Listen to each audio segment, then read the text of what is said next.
안녕하세요. 도정입니다. 붓다의 노래 제15강을 시작하도록 하겠습니다. 오늘 배울 부처님 개송은요, 수마제 보살경에 나오는 부처님 개송입니다. 수마제 보살은 수마제라는 어린 여자아이와 관련된 부처님의 설법이 나오는 경전입니다. 수마제는요, 마가다국에, 그러니까 중림정사가 있는 마가다국, 그러니까 빈비사라 왕이 통치했던 나라죠. 그리고 아사세 왕자가 그 뒤를 이은 나라입니다. 그 마가다국의 영취산, 경전에는요, 영조산이라고 나와 있어요. 수마제 보살경에는요, 영취산을 영조산이라고 나와 있고, 왕사성을 나열기성 이렇게 나와 있어요. 그렇지만은 마가다국의 수도이고요. 그리고 마가다국의 안에 영취산이 있어요. 영취산을 영조산이라고도 했습니다. 새의 모양을 가진 산 해서 영조산 이렇게 표기되어 있습니다.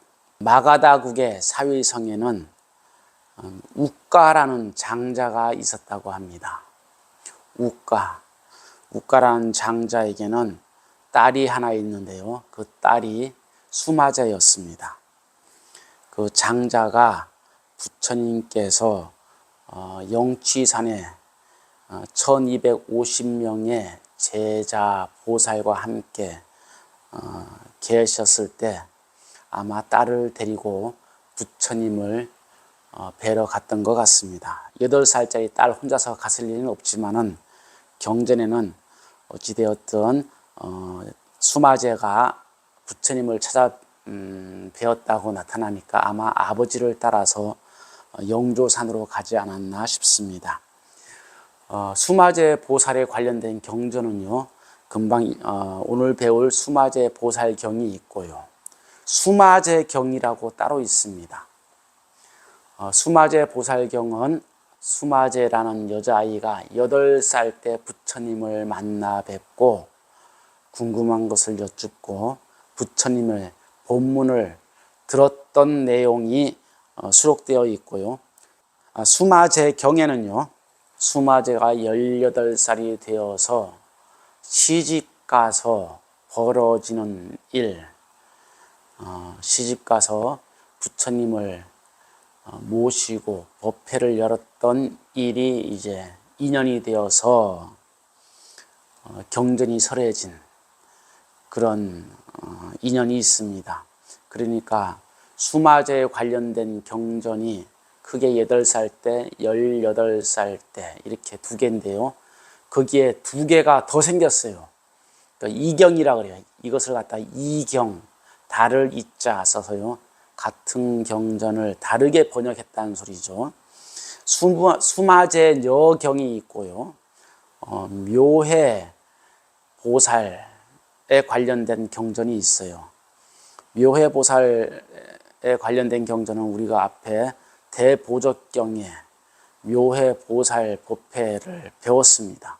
그때 기억하실지 모르겠지만은 묘해 보살이 바로 수마제 보살이었던 거예요. 그러니까 한 명의 어린 소녀가 부처님을 만나고 또한 나이가 18살이 되어 시집가서 다시 부처님을 모시고 법회를 연 이러한 놀라운 일이 경전에 나타나게 되는데, 4개의 경전으로 이러한 일이 기술되어 있다 하는 것은 수마제가 얼마나 대단한 여인이었는가, 얼마나 신심이 깊고 남달리 영특했는가 하는 점이 잘 나타나 있습니다. 수마제 보살이 부처님께 8살 때 찾아뵙고 이제 10가지 궁금한 점을 묻습니다. 여기에 대해서 제가 간단히 경전을 읽어드리면 다음과 같습니다.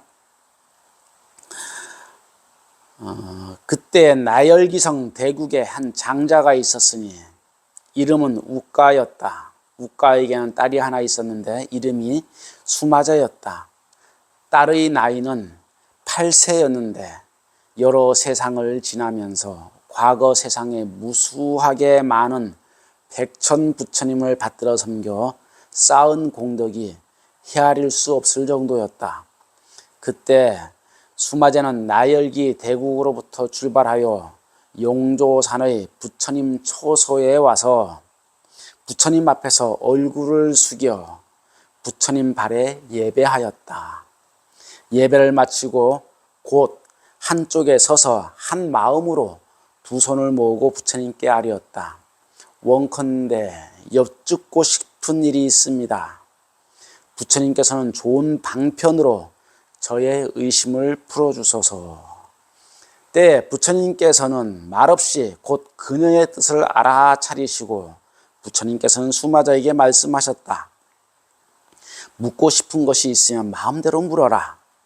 열애는 지금 너를 위하여 갖추어 해설하고 낱낱이 분별하여 너로 하여금 기쁘게 하여 주리라. 참 이러한 이제 소론이 있습니다. 그러니까 8살짜리밖에 안 된 것이 그 어린 소녀가 부처님을 만나 뵙게 된 인연이 과거 생에 부처님을 섬기고 한량없는 공덕을 지었기 때문에 그렇다라고 이제 설명되어 있죠. 하기사 수마제 이 여인 한 명으로 인해 경전이 4개나 만들어졌으니 그만한 공덕이 있지 않을까 하는 그런 생각이 당연히 들기도 합니다. 부처님께서 이제 이 어린 아이가 8살밖에 먹지 않은 어린 아이가 질문이 있다 그러니까 흔쾌히 말해보아라 하고 계십니다. 그래서 이 8살밖에 안 된 여자아이가 질문을 합니다. 10가지 질문을 합니다. 그런데 이 10가지 질문은 당시에 살았던 인도에 살았던 모든 사람들의 공통된 궁금증이 아니었을까 싶습니다. 한번 들어보면 이렇습니다.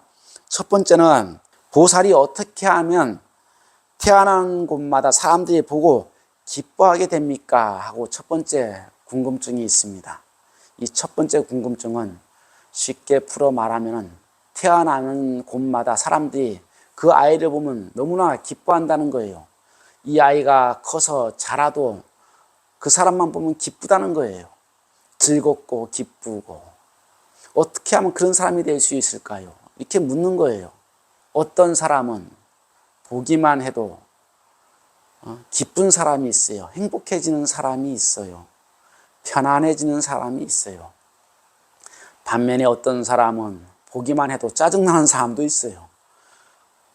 어떤 사람은 보기만 해도 인상이 찌푸려지고 보기만 해도 기운이 다 고갈되는 사람도 있어요. 저 사람하고 얘기하고 나면은 기운이 다 빠져서 다시 만나고 싶지 않은 사람도 있는 거예요. 어떤 사람은 그 사람이 하는 말이 너무나 싫어서 괴로운 그런 사람도 있어요. 그런데 태어나는 곳마다 기쁨을 주는 사람이 어떻게 하면 될 수 있겠습니까? 하고 이제 물어보는 거죠. 그리고 두 번째는 어떻게 하면 큰 부를 얻어서 항상 재물과 보배를 많이 가질 수 있습니까? 하고 수마제가 묻습니다. 이것은 누구나 중생이 다 궁금해하는 모습이죠. 부자로 살고 싶지 않은 사람은 아무도 없습니다. 어떻게 하면 부자로 살 수 있겠습니까? 하고 부처님께 수마제가 여쭙게 됩니다. 세 번째는요. 어떻게 하면 사람과 이별하지 않을 수 있습니까? 하고 부처님께 물어요. 사람은 태어나면 병들고 죽고 하니까 당연히 부모 형제와도 이별하게 되죠. 그렇지만 살아가면서 사랑하는 사람과도 이별하게 됩니다. 때로는 친했던 벗하고도 이별을 하게 됩니다. 가까이에서 나를 도와주는 사람과 헤어지게 되고, 나를 좋아했던 사람과도 헤어지게 되고, 누구나 다 헤어짐을 일상으로 경험하고 살게 됩니다. 그런데 수마제는 부처님께 여쭙습니다. 어떻게 하면 사람과 이별하지 않을 수 있을까요? 그리고 네 번째 수마제가 부처님께 여쭙습니다.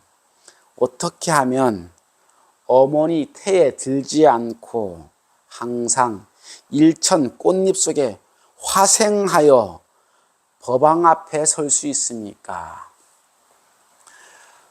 이러한 질문은 무엇인가 하면 사람으로 태어나는 것 자체가 대부분의 사람들에게는 괴로움이니까요.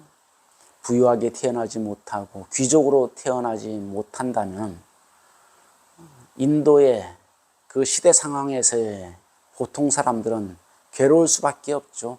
평생 노동해야 됩니다.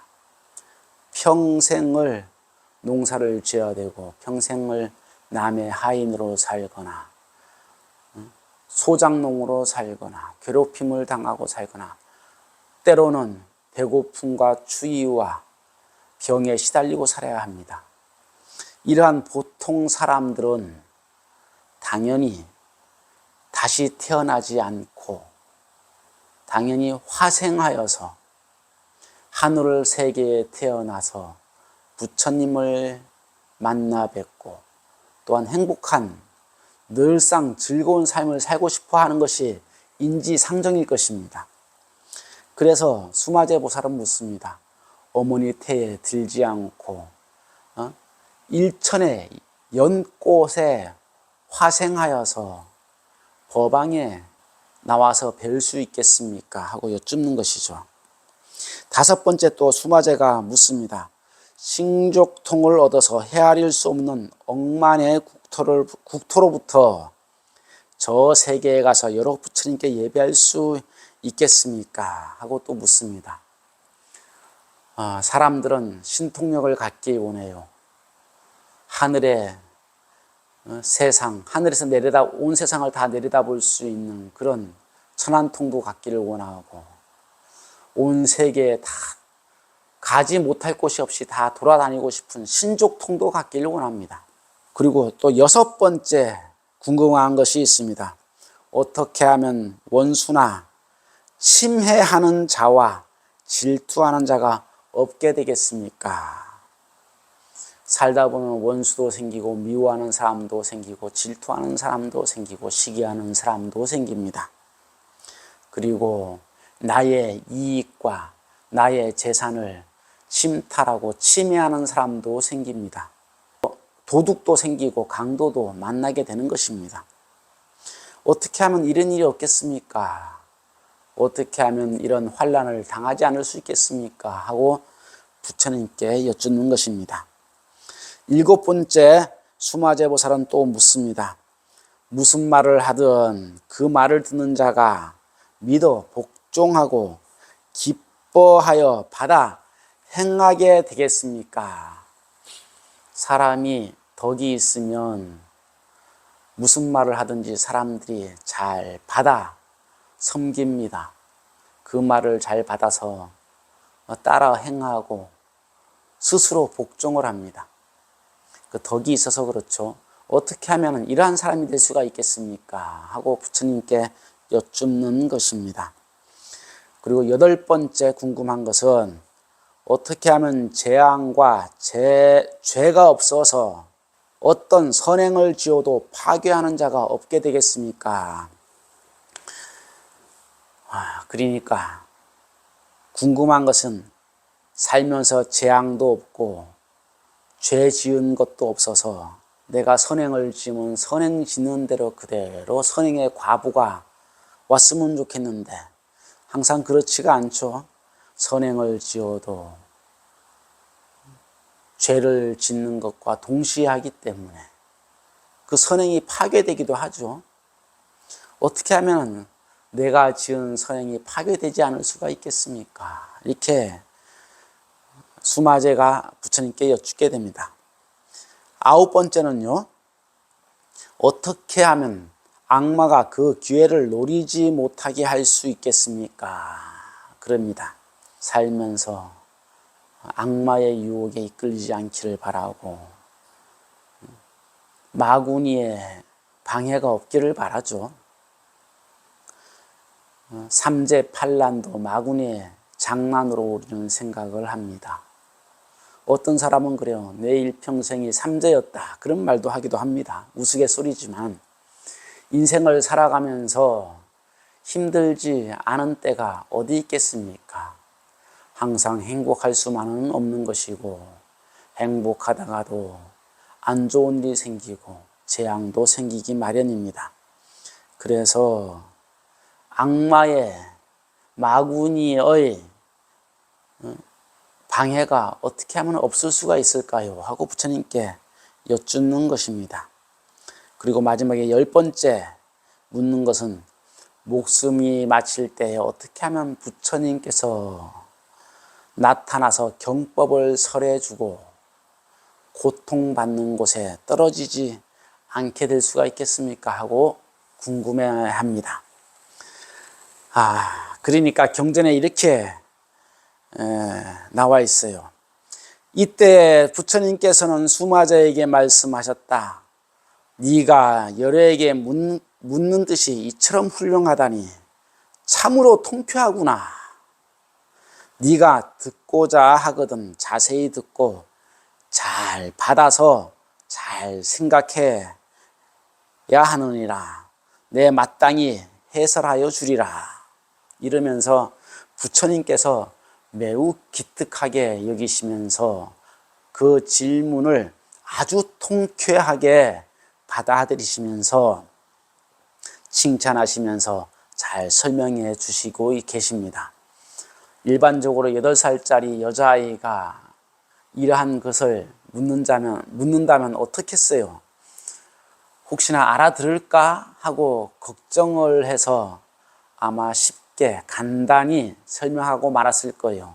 그렇지만 부처님께서는 8살짜리의 어린아이의 질문이지만 일체 중생에게 하시는 일체 중생이 듣는 것처럼 부처님께서 설법을 해주고 계십니다. 그래서 부처님께서 10가지 질문에 대해서 각각 한 가지 질문에 4가지씩의 답을 해줍니다. 이 4가지를 일러서 사사법이라고 그럽니다. 한 가지 질문에 사사법으로 답을 해주는 것이죠. 그러면은 이 10가지 질문에 대해 40가지의 해답을 주시는 부처님 말씀을 소개하기 전에 오늘 먼저 수마제 보살경에 나와 있는 보시에 관련된 3가지 개송만 먼저 말씀드리고 설명을 이어가도록 하겠습니다. 그렇지 않으면 설명부터 하게 되면은 오늘 다 마칠 수가 없기 때문에 우선 오늘 배울 개송부터 여러분께 일러드리도록 하겠습니다. 부처님께서 이에 개송으로 말씀하셨다. 때마 주어 보시하고 후회하지 않으며 더욱 기뻐하면서 바라는 마음 없나니 이렇게 보시하는 일에 용맹과 지혜를 가지면 어느 곳에 있건 언제나 크게 부유하리라. 2번째 개송입니다. 부처님께서 이어 개송으로 말씀하셨다. 4가지 만다라 것을 보시하고 성내는 마음과 원한을 없애고 법과 의를 받으며 최상의 깨달음을 얻은 부처님 앞에 서고 불상을 만들면 용꽃 속에 화생하게 되리라. 3번째 개송입니다. 부처님께서 이어 개송으로 말씀하셨다. 선지식에게 아첨하는 뜻이 없고 타인에게 베풀 때에는 인색하게 굴지 말며 보시하는 사람을 보면 따라서 기뻐하고 보살도를 행한다면 원수가 없으리라. 예, 오늘 배울 개송 일단 세 개를 먼저 여러분께 소개해 드렸습니다. 이 세 가지 개송은 수마제 보살이 부처님께 10가지 질문을 한 것에 대하여 사사법으로 설명하시면서 각 물음 마지막에 개송으로 간추려서 다시 설명한 것 가운데 세 개만 여러분께 소개해 드린 것입니다. 그렇다면은 부처님께서 8살 난 수마제가 물어본 궁금증, 그 10가지 물음에 대해서 어떻게 설명하고 계시는가 한번 알아보도록 하겠습니다. 부처님께서 말씀하셨다. 보살은 4가지 법, 그러니까 사사법입니다. 4가지 법을 가지고 있어서 그를 보는 모든 사람들이 다 기뻐하게 되느니라. 그 4가지가 무엇이냐 하면, 첫째는 성내는 마음을 일으키지 않아서 원수를 보아도 선지식을 보듯이 하는 것이고, 둘째는 항상 자비한 마음으로 일체 중생을 대하는 것이며, 셋째는 항상 위없는 중요한 법을 찾고 구하는 행을 실천하는 것이고, 넷째는 부처님의 형상을 만드는 것이다. 이것이 바로 4가지 법이 된다. 보살은 이 4가지 일로서 하기 때문에 그를 보는 사람이 항상 기뻐하게 된다. 그러니까 이 말씀은 수마제 보살이 첫 번째 물음이 뭐였죠?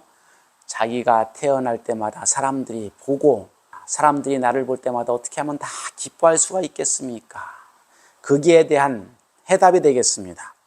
그러니까 성내는 마음을 일으키지 않으면 된다. 첫째, 사람에게 성내는 마음을 일으키지 않는다. 살아가면서 사람의 성내지 않기가 참 쉽지가 않아요. 상대방이 내 뜻대로 하지 않고 내 뜻에 반하면 사람이 화를 내게 되거든요. 그 화는 아내나 남편이나 자식에게 다 똑같이 화를 내게 돼요. 그 외에도 세상 사람들에게도 화를 내게 된다는 거죠. 다시 말하면 화를 낸다는 것은 저 사람과 내가 다르다라는 그 인식 때문에 그래요. 그리고 나의 주장을 상대방에게 전달하고 내 주장이 상대방에게 먹혀들어서 상대방이 내 뜻대로 행하기를 바라는 마음 때문에 그래요. 그러니까 구분된 마음이 막 바탕에 깔려있기 때문에 그렇다는 거죠. 너와 내가 다르고 너의 생각과 나의 생각이 다르고 너는 잘못되었고 나는 바르고 이런 생각 때문에 화가 나는 거예요. 그런데 화를 내지 말아라. 보살의 첫 번째 덕목은 사람들에게 화를 내지 않는 것이거든요. 보살은 절대로 화를 내서는 안 됩니다. 화를 낸다는 것은 지금까지 쌓았던 공덕을 한꺼번에 다 무너뜨리는 것이다 라고 화엄경에 설해져 있습니다. 그래서 사람들에게 화를 내지 않고, 그리고 두 번째가 사람들을 대할 때 자비심으로 대해라. 잘못된 사람들, 혹시 잘못된 길을 가는 사람들 보면은 불쌍하게 여기고 안타깝게 여기고 미워하는 것이 아니라, 화를 내는 것이 아니라 안타깝게 여기는 것이죠. 안타깝게. 그리고 좋은 일을 하는 사람은 함께 기뻐하고, 그것이 자비죠. 그러한 자비심으로 대하라. 두 번째. 세 번째는 부처님의 기묘한 법을 구해야 된다. 앞에 14강에 우리가 배웠습니다. 부처님의 가장 중요한 법이 바로 열반을 향한, 열반에 들어가는 부처님의 가르침입니다. 괴로움을 여의는 것, 부처님의 깨달음, 그것이 바로 열반이라고 분명히 말씀을 드렸고, 그 열반이 바로 안욕다나 삼약 삼보리이며 정등정각과 같아, 그렇게 말씀을 드렸습니다. 이러한 부처님의 괴로움을 건네는, 완전히 괴로움의 번뇌의 불길을 꺼버린 깨달음으로 들어가는 그 가르침을 구해야 된다. 그것이 바로 이제 세 번째 해답이었고, 네 번째는 부처님의 형상을 만들면서 부처님을 생각해라. 이제 그런 말씀이 되겠습니다. 그럼 두 번째, 수마지가 궁금했던 점, 어떻게 하면 부자로 살아갈 수가 있겠습니까? 하고 묻는 것이죠. 부유하기를 바라는 것은 동서고금을 막론하고 모든 사람들의 바람입니다. 왕이 되어도 나라의 곳간이 가득 차고 자신의 뒷주머니가 가득 차길 원해요. 귀족도 그렇고 땅을 갖고 수많은 보석과 곡식을 창고에 쌓아도 더 부자가 되고 싶은 게 사람의 욕심이고 마음이거든요. 가난한 사람은 어떻게 했어요? 이 가난에서 벗어나고 싶고, 가난에 의해서 생기는 괴로움도 벗어나고 싶은 것이 인지상정이죠. 그래서 모든 중생들이 발언하고 원하는, 소원하고 원하는 부자가 되고 싶은 것, 어떻게 하면 부유하게 살 수가 있을까요? 하고 수마제는 부처님께 여쭙습니다. 아마 수마제 이 8살 난 꼬마애가 부처님께 여쭙는 것은 어쩌면은 모든 중생이 바라는 바를 대신 여쭙는 것이기 때문에 보통 일반 사람과 달리 아마 보살심에서 이렇게 바라는 모든 사람들을 대신해서 부처님께 여쭙는 것일 겁니다. 그만큼 전생에 공덕을 쌓은 그런 힘이 아니었겠나, 그러한 힘으로 말미암아 부처님께 여쭙는 것이 아니었겠나 싶습니다. 거기에 대해서 부처님께서 말씀하십니다. 부처님께서는 수마제에게 말씀하셨다. 보살은 4가지 법을 가지고 있어서 큰 부유함을 얻게 된다. 그 4가지가 무엇인가 하면, 첫째는 때를 맞추어 보시하는 것이고, 둘째는 남에게 베푼 다음에 오히려 배나 더 기뻐하는 것이며, 셋째는 일단 주고 난 후에 다시 후회하지 않는 것이고, 넷째는 이미 주었거든 그 과보를 바라지 않는 것이다. 이것이 바로 4가지 법이다. 보살은 이 4가지 일로서 하기 때문에 크나큰 부를 얻으니 항상 많은 재물과 보배를 얻게 된다. 부처님께서 이제 해답을 일러주신 것이, 다시 말씀드리면 때를 따라 보시할 줄 알아야 된다. 절에서 불사를 행한다든가 아니면은 그 외에 가난하고 힘든 사람을 보면 보시를 해야 되는데, 그 보시할 때를 피한다는 말이죠. 사람들은 외면한다는 말입니다.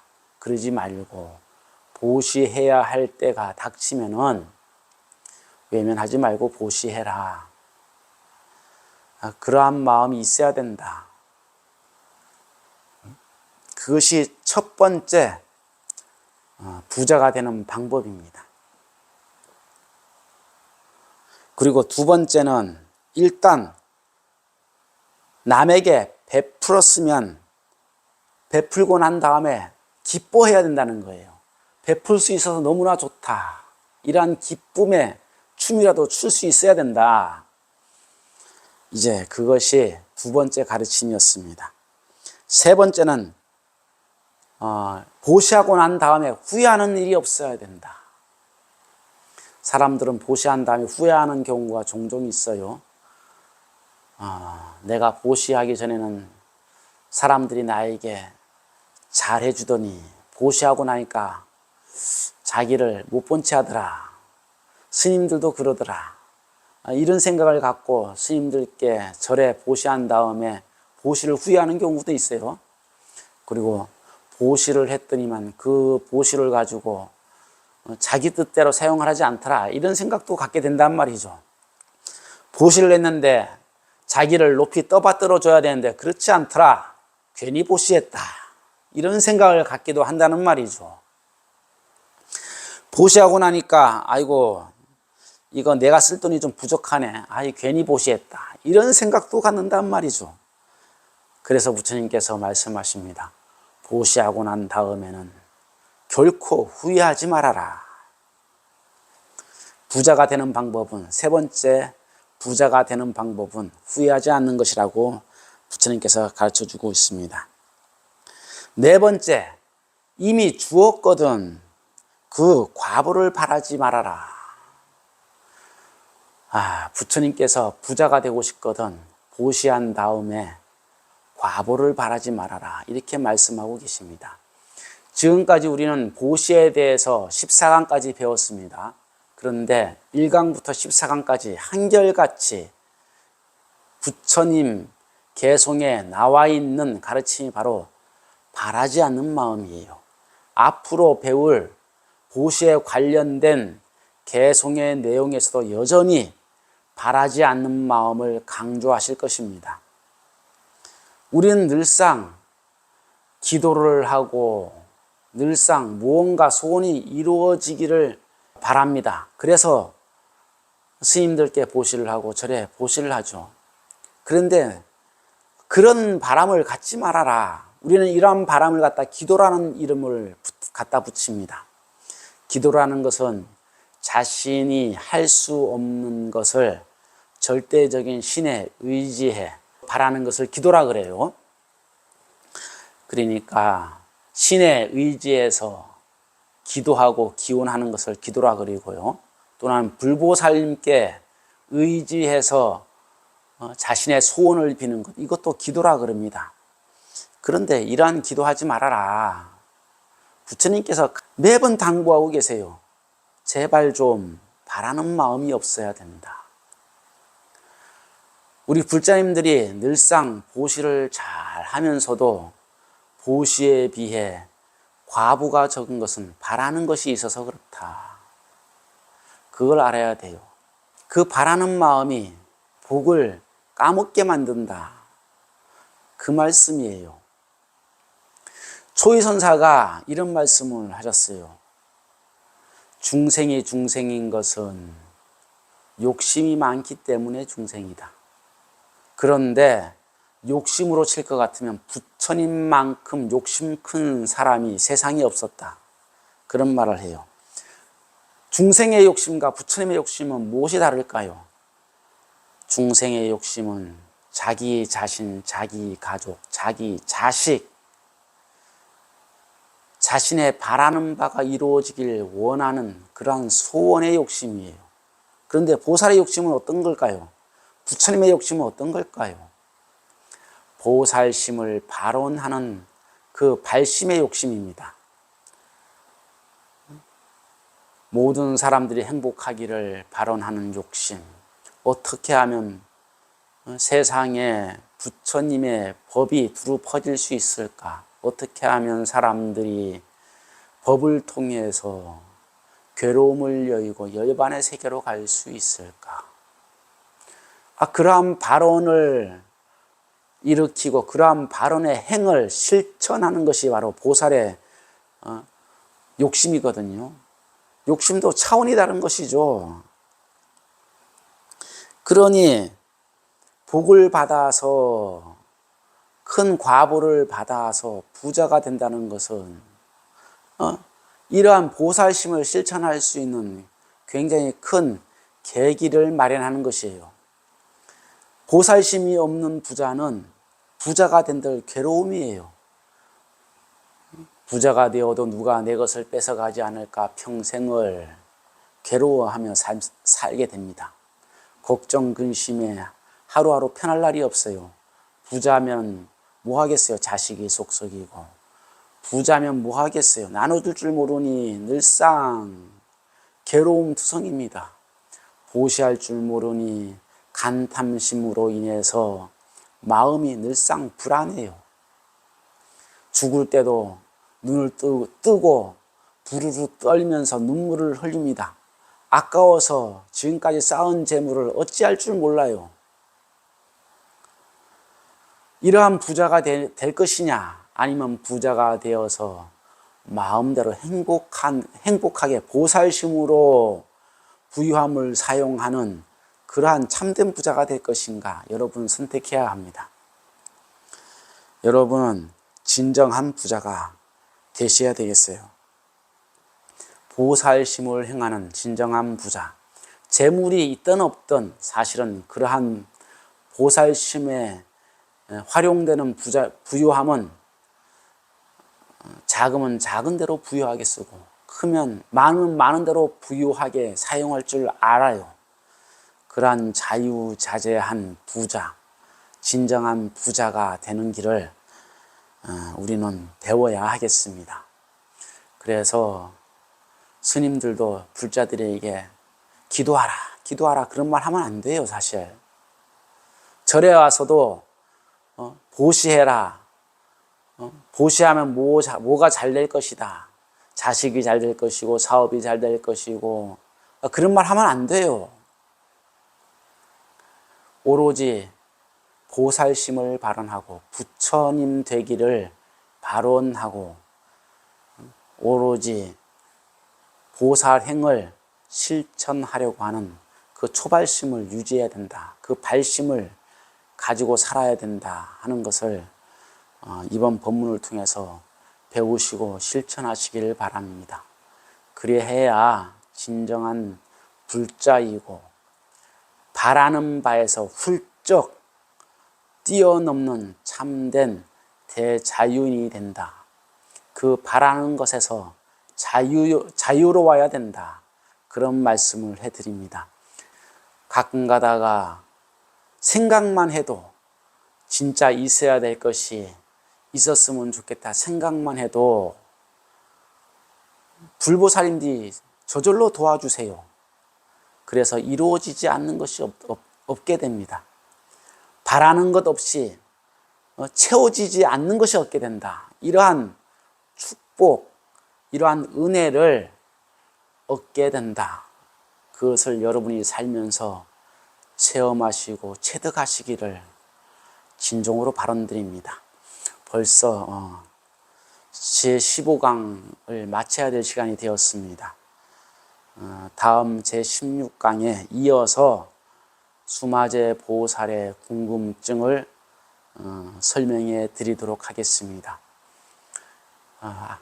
시간이 짧다는 것에 좀 안타까움을 느끼는데요. 다음 시간에 또 뵙겠습니다. 늘 건강하시고 행복하고 평안한 삶 되시기를 부처님께 바람드립니다. 고맙습니다.